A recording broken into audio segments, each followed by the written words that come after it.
માટે જો બધાનું આવી રીતે કહેવા માંડશો તો બધાને મૂંઝવણ થશે. મહારાજ કે એમ છે તો કે હવે નહીં બોલીએ, તરત બંધ. તો આવી રીતે મહારાજે જબરજસ્ત આલાપ પ્રલાપ થાય અને અસંબદ્ધ બધું બોલે, આ બધું થાય.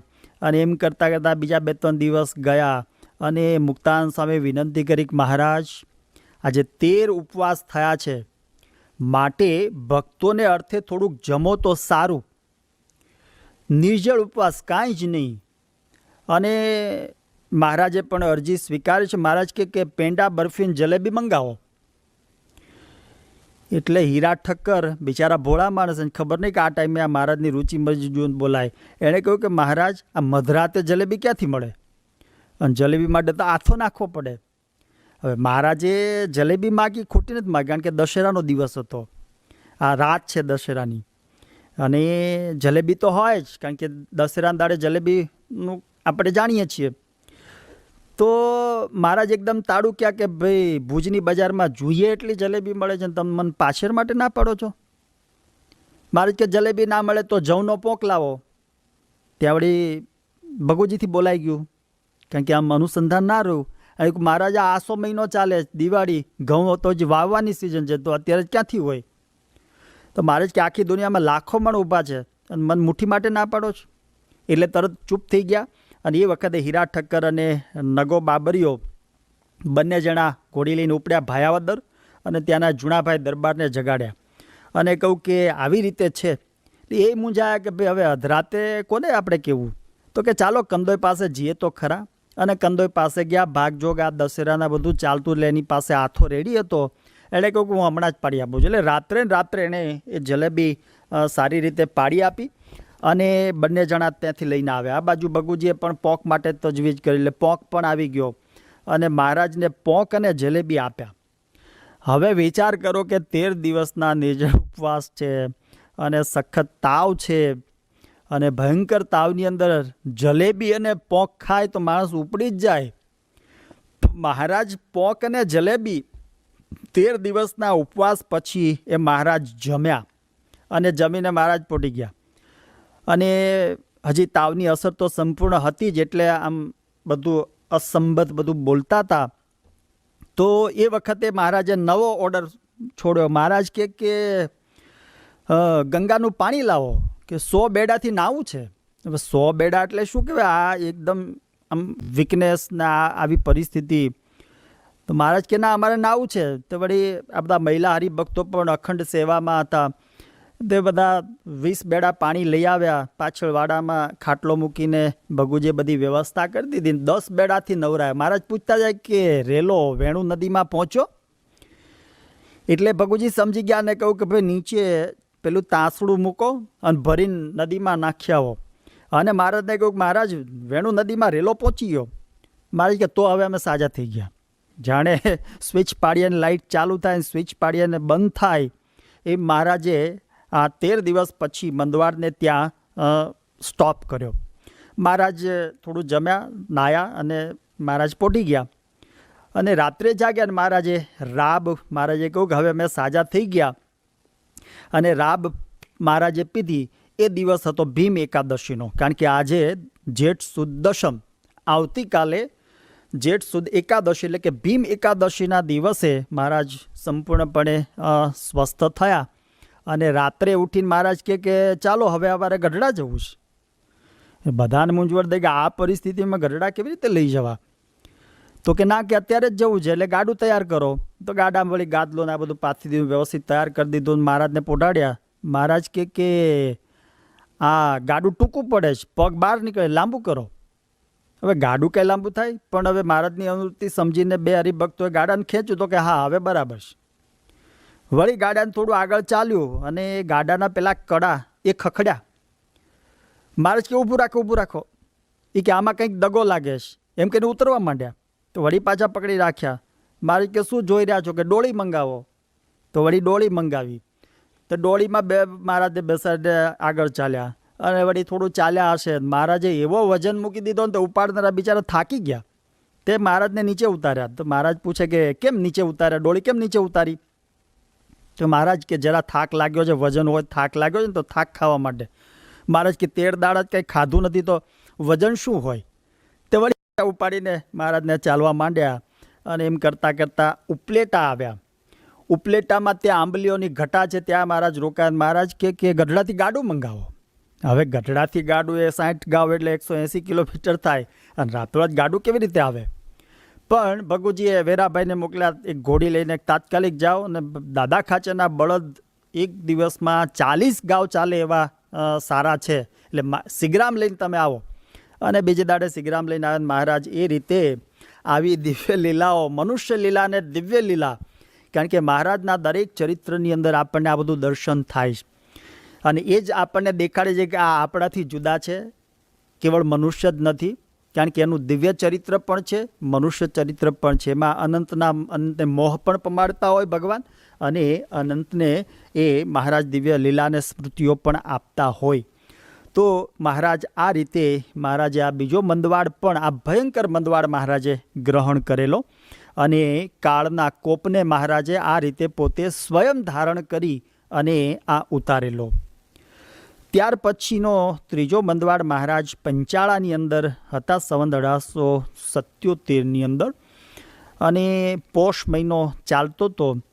અને એ વખતે આપણે જાણીએ છીએ કે લોયાની અંદર શ્રીજી મહારાજ હતા, ત્યારે ધર્મકુળ પ્રથમ વખત રામ પ્રતાપભાઈ, ઈચ્છારામભાઈ ત્યાં આવેલા, અને મહારાજ ત્યાંથી શાકોત્સવના બધી લીલાઓ કરીને પંચાળા પધારેલું. ત્યાં મહારાજે ફૂલદોલનો ઉત્સવ ને આ બધું બહુ ધામધૂમથી કરેલું. અને રામ પ્રતાપભાઈ છે ત્યાંથી દ્વારકાની યાત્રા કરીને પાછા આવ્યા, અને પછી એને વિચાર થયો કે મારા આખા કુટુંબને અહીંયા લઈ આવું, કે જેથી કરીને મહારાજના દર્શન અને આ લાભ મળે. એટલે રામ પ્રતાપભાઈ મહારાજ પાસે રજા માગી અને ત્યાંથી વિદાય થયા.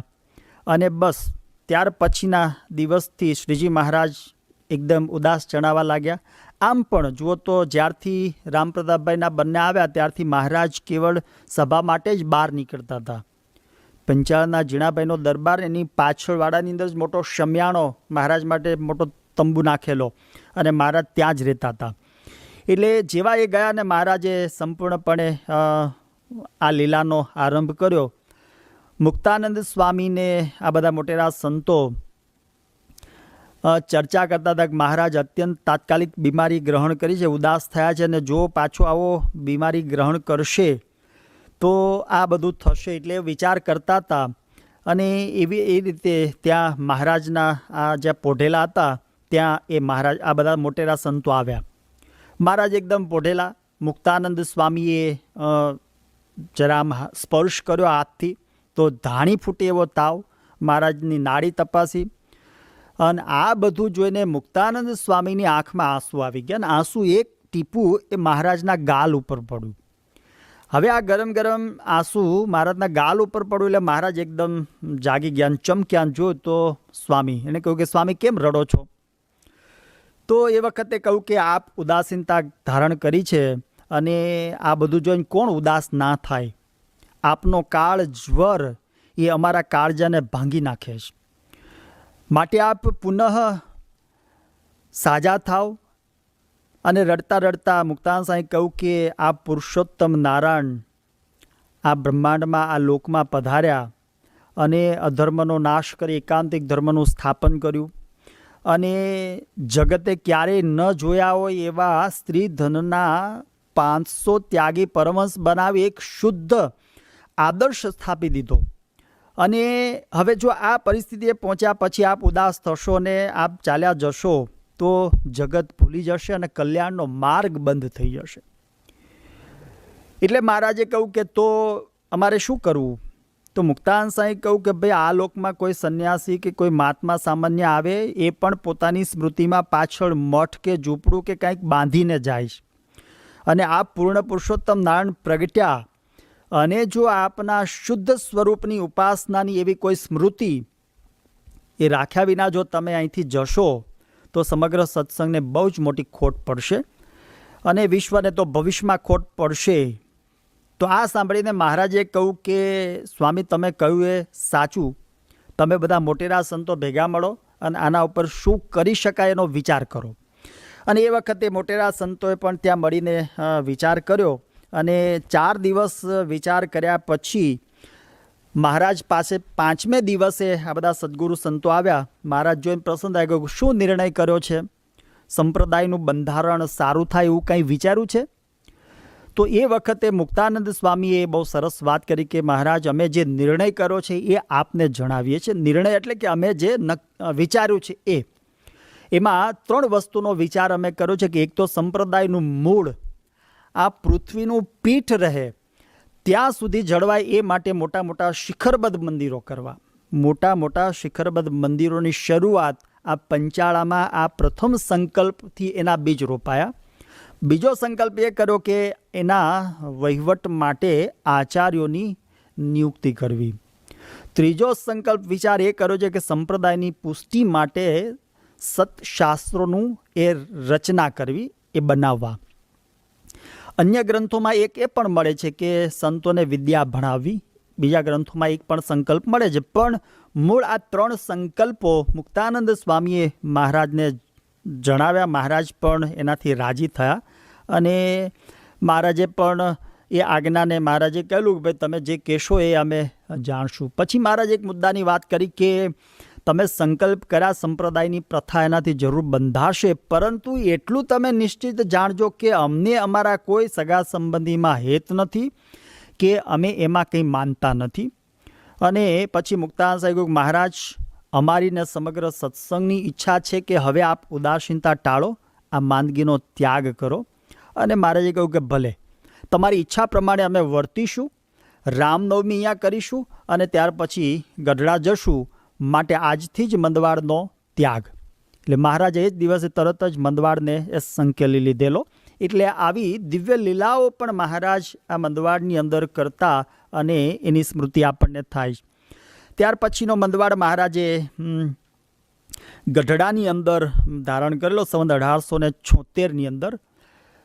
મોટેરા સદગુરુ સંત ભાઈ રામદાસ સ્વામી જેઠ સુદ એકાદશીના દિવસે ધામમાં ગયા. અધિક માસ હતો એટલે પ્રથમ જ્યેષ્ઠ, અને 12ના દિવસથી જ મહારાજે આ મંદવાડને ગ્રહણ કર્યો.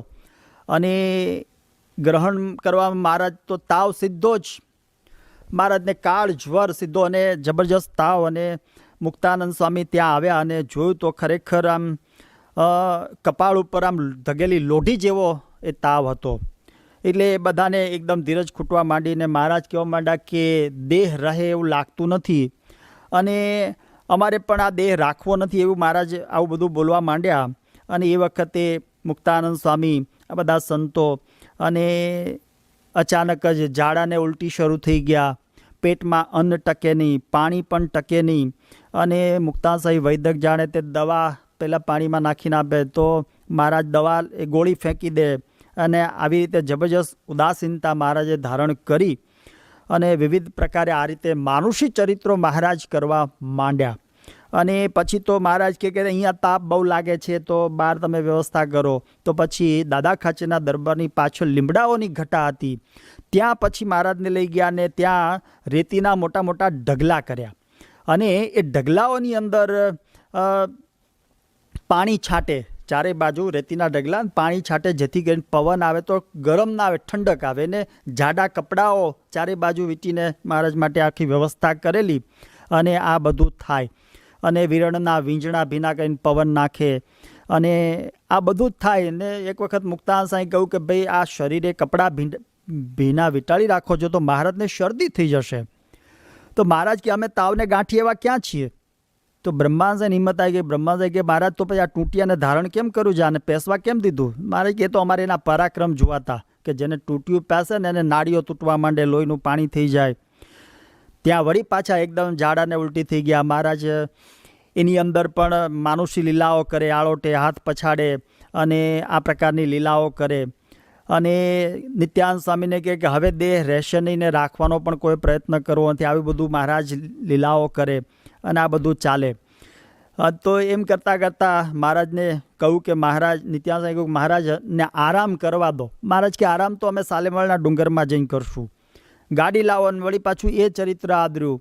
તો નિત્યાનંદ સ્વામી જરા વિચક્ષણ, એમણે મહારાજનો ઢોલિયો પકડીને જરા હલાવવા માંડ્યો. એટલે મહારાજ કે આ ઢોલિયો કેમ હલે છે, શું થાય છે? તો મહારાજ કે આ તો સાલેમવાળના ડુંગરમાં જે ગાડું ચાલે તો રોદા આવે ને, ઊંચા નીચું થાય. તો મહારાજ આજુબાજુ જોઈ કે શું ગપ્પા મારો છો? તો નિત્યાસાઈની હિંમત આવી ગઈ કે મહારાજ કે તો આપે જ શીખવાડું છે ને, અમે માંદા છીએ એમ કહીએ તો કોઈક મનુષ્યભાવ પડ્યો, અને કહીએ કે સારા છીએ તો કહો કે ક્યાં સારા છીએ. તો મહારાજ કહે કે અમારે તો બધી વાતે સંકળામણ. અને નિત્યાસાઈ પૂછી દઉં મહારાજ ખરું કહું તો ખરેખર બીમાર છો? તો મહારાજ કે અમારે બીમાર પડવું હોય ત્યારે બીમાર પડીએ, અને સાજા થવું હોય ત્યારે સાજા થઈએ. એટલે માંદા પણ છીએ અને સાજા પણ છીએ, કારણ કે આ ભગવાન છે. એ જ્યારે જે ઈચ્છા કરે ત્યારે એ પોતે બીમાર પડી શકે છે, ત્યારે એ સાજા થઈ શકે છે. એ આપણાથી જુદા છે, એ અહીંયા આપણને ખબર પડે છે. પણ ભગવાનની દરેક માનુષી લીલા અને એની પાછળ ભક્તોના ભાવ અને એને સુખ આપવાની મહારાજની આ ઈચ્છા આપણને સમજાતી નથી. પણ મહારાજે આ અંજળનો ત્યાગ કરેલો, અને પછી મહારાજને ખૂબ વિનંતી કરી, અને મહારાજે કહ્યું કે ભાઈ સમગ્ર સત્સંગને સુખ દેવા હવે સાજા થાવ, અને આપ અંજળ જમતા નથી તો પાછળ કોઈ જ જમતું નથી, અને બધા જ રડે છે, માટે બધા ઉપર દયા કરો. તો મહારાજ કે મને બેઠો કરો, અને પછી મહારાજે ઘઉંની રાબ મગાવી કે ઘઉંની રાબ કરો, અમે પીએ અને સાજા થઈએ. તો મહારાજે 10 દિવસ પછી આ રાબ પીને આ મંદવાડનો ત્યાગ એક કરેલો. ત્યાર પછી જાણીએ છીએ કે સંવત 1878ની અંદર મહારાજે મંદવાડ ગ્રહણ કરેલો, 5મો ગણેશ ધોળકાની રાયણોમાં. અમદાવાદ કાલુપુર મંદિરની પ્રતિષ્ઠા મહારાજે કરી. પ્રતિષ્ઠા કરી મહારાજે ફાગણ સુદ 3ના દિવસે સંવત 1878ના, અને ચોથના દિવસે મહારાજે સમગ્ર અમદાવાદ પંથક એટલે આખું રિજિયન એના બ્રાહ્મણોની 84 કરીને લાખો બ્રાહ્મણોને વિધિન 1 ડે 2 દિવસની અંદર, આજે આમંત્રણ આવતીકાલે 84. હવે લાખો માણસને જમાડો હોય તો કેટલું પ્લાનિંગ કરવું પડે. પણ આ શ્રીજી મહારાજ એક દિવસમાં આ નોતરા, બીજે દિવસે આ કરેલું, ને 8મના દિવસે ફાગણ સુદ 8મીના દિવસે મહારાજ શ્રીનગરથી નીકળીને જેતલપુર આવ્યા. ત્યાં બીમારીની શરૂઆત મહારાજે કરી, અને ત્યાંથી બીજે દિવસે ગણેશ ધોળકા એની રાયણો કહેવાય છે, ધોળકાથી નજીકમાં આ સ્થાન આવે છે. મહારાજ ત્યાં ગણપતિજીનું જૂનું મંદિર હતું, અને આમ એકદમ જર્જરિતને આમ અવાવરું જેવું. તો મહારાજ ત્યાં આવીને બિરાજમાન થયા, અને અત્યંત મંદવાડ મહારાજે ગ્રહણ કરેલો, અને ફાગણ મહિનો એટલે લૂ પણ સખત વાતી હતી. હવે ત્યાં મહારાજને એકદમ ગરમી થતી, એટલે બાજુમાં આ રાયણોનું વન હતું. એટલે આ ગણેશ ધોળકાની રાયણનું વન, અને એમાં ગણેશનું મંદિર, એટલે ગણેશ ધોળકાની રાયણો ગણાતું. તો એ રાયણોની વચ્ચે મહારાજ તંબુ બાંધી દીધો, ને ગામમાંથી લઈ આવ્યા, આ બધું કર્યું. અને મહારાજ લગભગ આ મંદિરની પાસે 3 પહોર સુધી સૂઈ રહેલા, અને પછી ગણેશ ધોળકાની રાયણોમાં ગયા. ત્યાં વળી થોડી સાંજે ઠંડક થઈને મહારાજને નિદ્રા આવી ગઈ, અને રાત્રે જાગીને મહારાજ ખીચડી જમ્યા. અને જમ્યા પછી મહારાજે જે પાર્ષદો સાથે થોડા ઘણા હતા એને જે ઉપદેશ આપ્યો એ વચનામૃત મધ્યનું 22મું, અને એની અંદર મહારાજે વાત કરી છે, આપણને ખ્યાલ આવે કે મહારાજ તો સાક્ષાત પૂર્ણ પુરુષોત્તમ નારાયણ હતા, ભગવાન હતા. એને બીજો કોઈ સંકલ્પનો મંદવાડ ના હોય, પણ શ્રીજી મહારાજે એમના એ ચરિત્ર દ્વારા આપણને એ સાંખ્ય કરવાની રીત એ શીખવાડી, અને મૂળને બાજવું કે ડાળને બાજવું એનો એક અદ્ભુત ઉપદેશ મહારાજે એ દિવસે ત્યાં આપેલો. મહારાજે કહ્યું કે કાંકરીએ ગયા નહોતા, મેળો ભરાયો નહોતો, એમ કરીને એ આખા પ્રસંગને મહારાજે એ વિસ્મૃતિ એ કરી નાખી. ત્યાર પછી મહારાજ સંવત 1879ની અંદર ચૈત્ર મહિનામાં મહારાજે આ 6ઠ્ઠો મંદવાડ ગ્રહણ કરેલો, 42 વર્ષની ઉંમરે. મહારાજે ત્યાં ભવ્ય ફૂલદોલો ઉત્સવ, જે પ્રસિદ્ધ રાસ પંચાળાનો જે આપણે કીર્તન બોલીએ છીએ, એ મહારાજે ઉત્સવ કર્યો. આ ઉત્સવની અંદર જે બધાએ સેવા અને સહયોગ આખા ગામે આપેલો, એ ગામને મહારાજે શેલણ છૂટી ધારે ઘી પીરસીને જમાડેલું, અને એની અંદર ગામની બહાર વગડાઉ જે ફરનારી જાતિઓ જ્ઞાતિઓ હતી એને પણ મહારાજે તારવી નહોતી, એને પણ મહારાજે બોલાવીને એ બધાને જમાડેલું. મહારાજે જાતે એમને પીરસેલું, એટલે અંત્યજોને પણ મહારાજે પોતાની દ્રષ્ટિમાં લીધેલા, અને કોઈ ભેદભાવ રાખેલો નહીં. એ પ્રસંગ આખો ત્યાં થયો, અને ત્યાં અદીબાના નિમિત્તે મહારાજે મંદવાડ ગ્રહણ કરેલો. મહારાજ કે અમને સ્ત્રીની વિષ્ટાની ગંધ આવે છે, અને ઉલટી એકદમ થવા માંડી, અને ઝાડાનું ઉલટીને આ બધું મંદવાડ મહારાજે ગ્રહણ કર્યો. કોઈ દવા આપો તો પેટમાં ટકે નહીં, અન્ન ટકે નહીં, પાણી ટકે નહીં, કાંઈ જ નહીં. અને મુક્તાનંદ સાહેબ પ્રાર્થના કે મહારાજ વળી આ શું ચરિત્ર આદર્યું, અને મહારાજ કે અમને સ્ત્રીની ગંધ આવે છે, માટે સ્ત્રીનો સ્પર્શ ના થયો હોય એવી વસ્તુથી તમે જો કંઈક અન્ન કે દવા આપશો તો એ ટકશે. બ્રહ્મચારી જાણતા હતા કે એક બ્રાહ્મણ હતો અને ત્યાં વગડાની અંદર પોતે રહેતો હતો, કારણ કે એને પણ સ્ત્રીના દગાથી પોતે દાજેલો હતો, અને સ્ત્રી જાતિના નામવાળો કોઈ પદાર્થ કે વસ્તુ રાખતો નહોતો, એટલે ઘંટલો રાખતો હતો, બાજરો રાખતો હતો અને ઝૂંપડું બાંધીને રહેતો હતો. એની પાસે ગયા અને એના ગંટલામાં જ આ બાજરો દળીને લોટ લઈ આવ્યા, અને છાણા તો કોઈ સ્ત્રી થાપે તો એનો સ્પર્શ થયો કહેવાય, તો અડાયા છાણા લઈ આવ્યા અને એ મહારાજને રસોઈ બનાવીને જમાડ્યા, અને મહારાજ એમાંથી પાછા પુનઃ સાજા થયા. એટલે એમાં પણ મહારાજે મનુષ્ય ચરિત્ર કરી અને આપણને એ જણાવ્યું. હવે મહારાજે અંતિમ મંદવાડ ગઢપુરની અંદર સંવત 1886 શરૂઆત કરી. આ મહારાજની સ્વધામ ગમન લીલાનો પ્રારંભ છે. આમ તો મહારાજ એની શરૂઆત તો આપણે જોઈએ તો બહુ વહેલેથી કરેલી.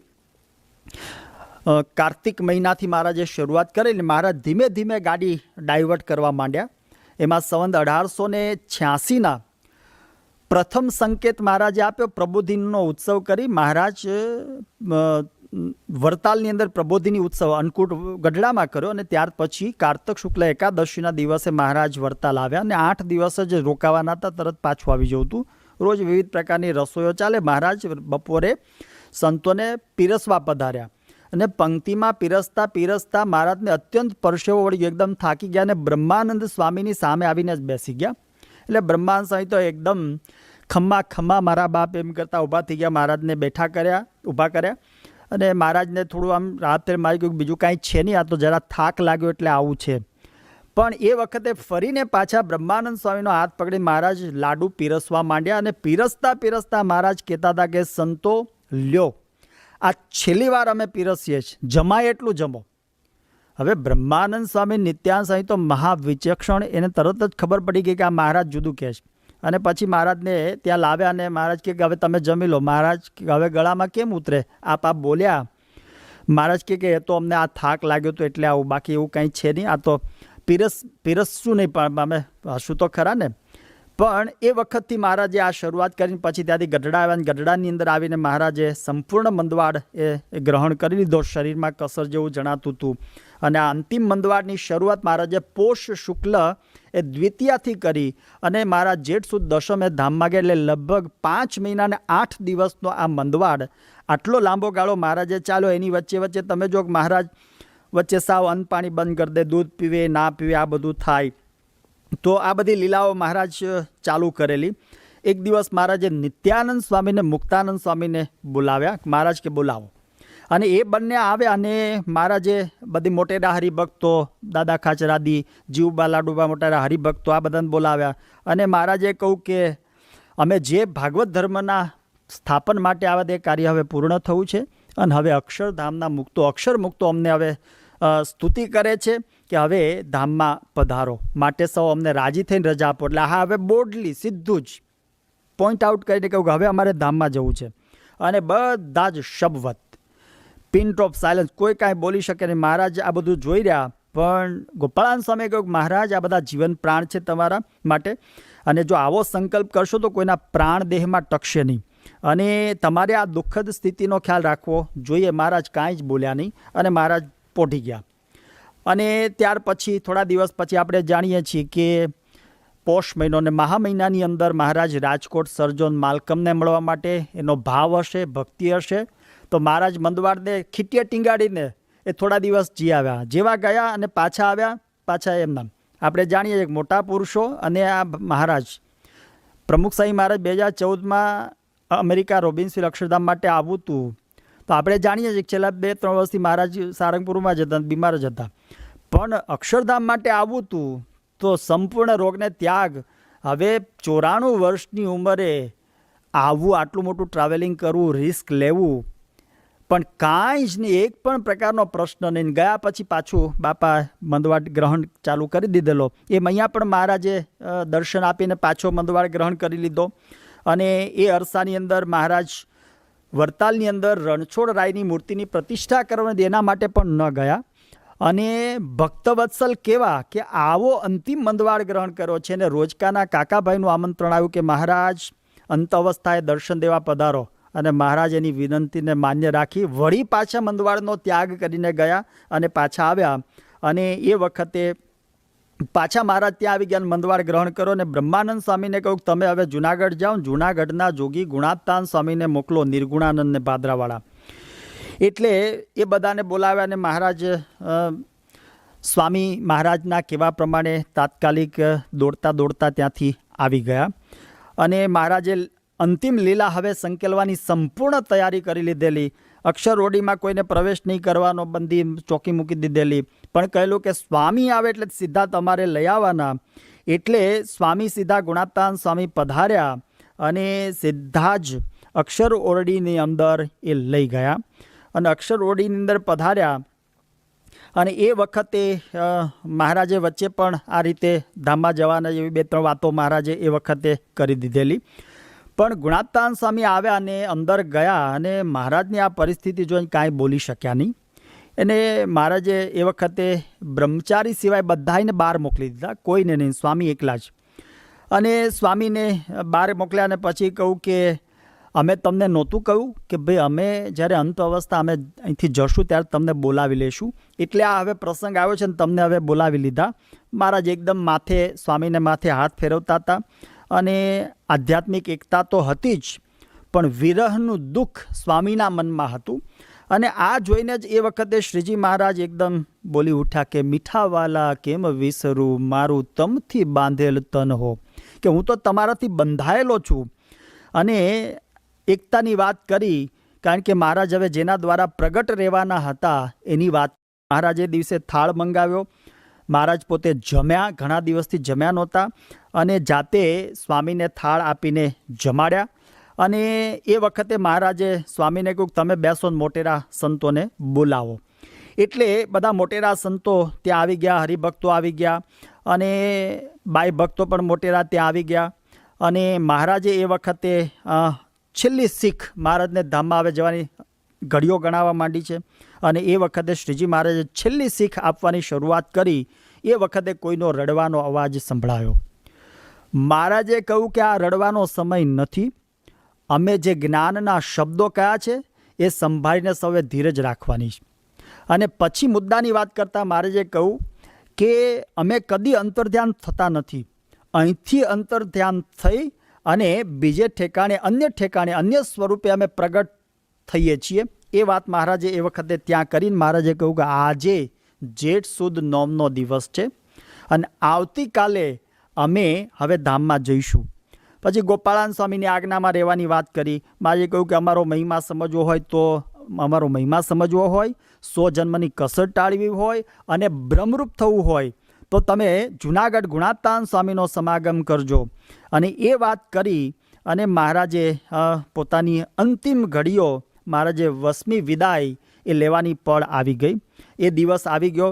મહારાજે સવારે વહેલા ઉઠી સ્નાનાદિક કર્યા અને પછી છેલ્લે ગુણાતાન સ્વામીને એકાંતમાં એકલા ગુણાતાન સ્વામીને મહારાજ મળે છે અને સ્વામીને વિનંતી કરે છે કે હવે આ લોકમાં અમારે રહેવું નથી અને સંપૂર્ણ મહિમા પ્રવર્તાવવાની જવાબદારી એ હવે તમારી છે. સર્વોપરી નિષ્ઠા દૃઢ કરાવી અને બધાને બ્રહ્મરૂપ કરી અક્ષરધામના અધિકારી એ બનાવવા એ હવે તમારું કામ છે. અને પછી મહારાજે આ ગુણાતીત સત્પુરુષની રજા માગી કે હવે અમને રજા આપો અને હવે અમે રાજી થઈને રજા આપો કે અમે હવે જઈએ. અને ગુણાતાન સ્વામીએ એકદમ હાથ જોડીને મહારાજને કહ્યું કે હવે જેવી આપની મરજી.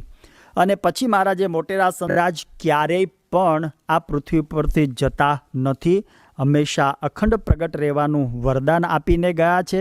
અને એટલા માટે જ સંત હું ને હું તે વળી સંત રે, એમ શ્રીમુખે કહે ભગવંત રે, સંત માનજો મારી મૂર્તિ રે, એમાં ફેર નથી એક રતિ રે. વર્તમાન કાળે એના એ જ ગુણાતીત સત્પુરુષ મહંત સ્વામી રૂપે આપણી સમક્ષ ઉપસ્થિત છે. આપણા સૌના માટે આજે એના એ જ મહારાજનું સુખ આજે આપણને આપી રહ્યા છે અને એનો એ જ મોક્ષનો માર્ગ આજે આપણી વચ્ચે ચાલુ છે. બાપા નડિયાદની અંદર બિરાજમાન હતા અને એ વખતે મહંત સ્વામી મહારાજ બોલેલા કે શ્રીજી બાપા પોઢવા જતા હતા અને સંતોએ કહ્યું કંઈક આશીર્વાદ આપો. એટલે બાપાએ કહ્યું કે શ્રીજી મહારાજ, ગુણાબતાન સાહેબ, ભગતજી મહારાજ, શાસ્ત્રી મહારાજ, યોગીજી મહારાજ, પ્રમુખ સાંઈ મહારાજ બધા જ પ્રગટ છે અને એ રીતે સ્વામીએ વાત કરી કે એ જ કામ કરવાના છે. એટલે આગળ અત્યારે પણ આપણને મહારાજનું એનું એ જ સુખ એ આપણને મળી રહ્યું છે. એટલે નિષ્કુળાનંદ સ્વામીએ કહ્યું કે જ્યાં હોય પ્રભુ પ્રકટ પ્રમાણ રે, ત્યાં જનનું સહેજે કલ્યાણ રે. એટલે આપણા માટે કોઈ શંકાની સ્થાન નથી. આપણે તો મહારાજના દિવ્ય લીલા ચરિત્રોની આજે સ્મૃતિ કરી અને પ્રગટ સત્પુરુષમાં એ જ પ્રકારનો દિવ્ય ભાવ લાવી અને આપણે જોડાઈએ અને અક્ષરધામના અધિકારી બનીએ. એ જ પ્રાર્થના. શ્રી સ્વામિનારાયણ ભગવાનની જય.